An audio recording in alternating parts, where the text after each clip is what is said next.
Sinisigawan ka, pinapahiya, pinaparamdam sa'yo na ayaw ka na nila. Pero ang tanong, kapag nag-resign ka dahil sa ganitong sitwasyon, automatic na bang illegal dismissal ito? Hindi po palagi. Ito ang mahalagang aral sa kasong Gan versus Galderma Philippines Incorporation, GR number 177167, January 17, 2013. Ako po si Atty. Claribel Lucila at ipapaliwanag ko ang batas ng malinaw, simple, totoo at para sa lahat.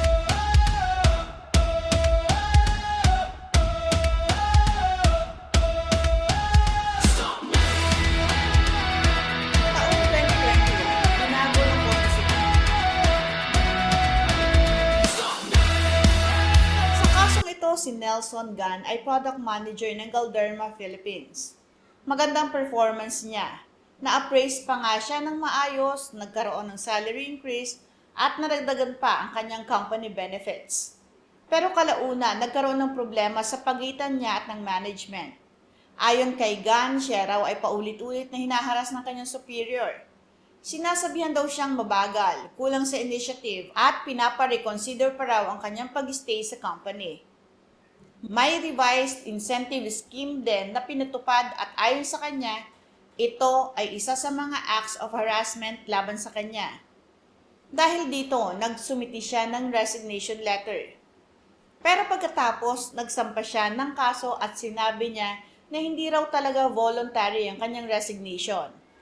Ayon sa kanya, napilitan lang siya. Sa madaling salita, constructive dismissal daw ang nangyari sa kanya.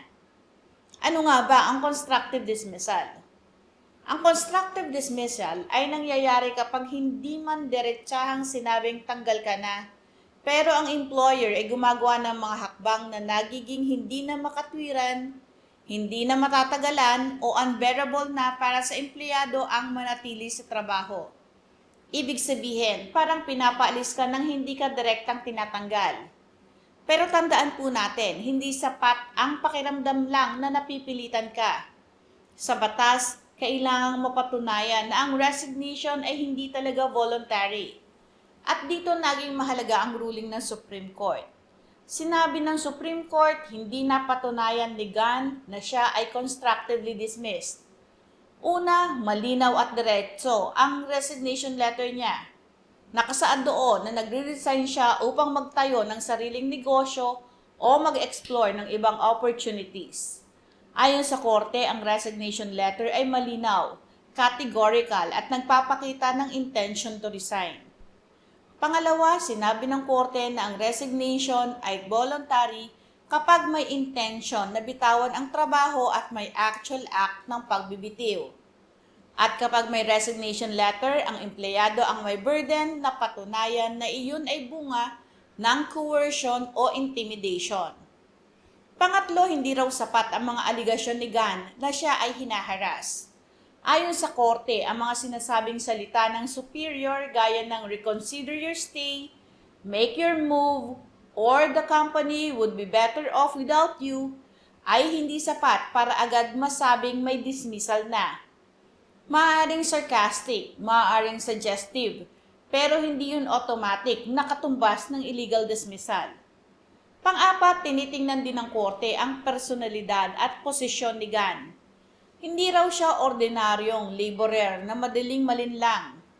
Isa siyang managerial employee, may matagal ng experience, may marketable skills at may kakayahang intindihin ang consequences ng kanyang resignation.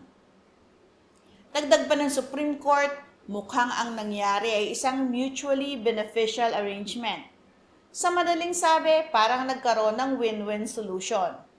Nakapag-resign si Gan with a favorable arrangement, habang ang kumpanya naman ay nabigyan ng oras para maghanap ng kapalit.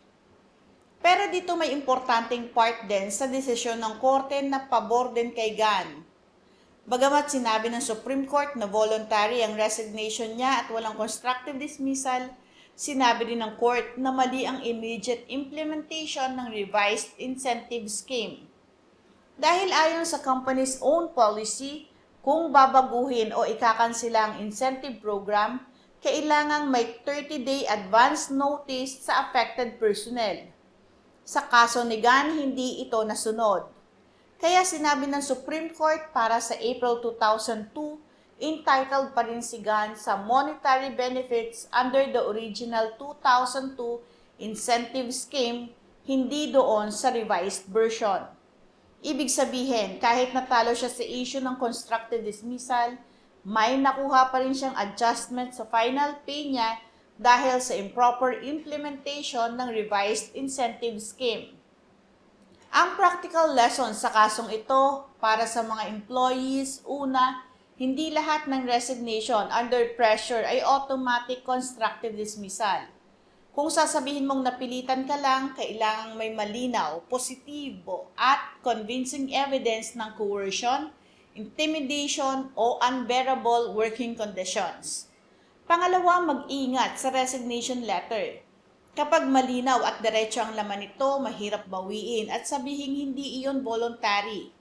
Pangatlo, itago ang mga ebidensya. Kung may humiliation, threats, demotion, forced transfer, or other acts showing constructive dismissal, mahalagang may emails, memo, messages, or witnesses.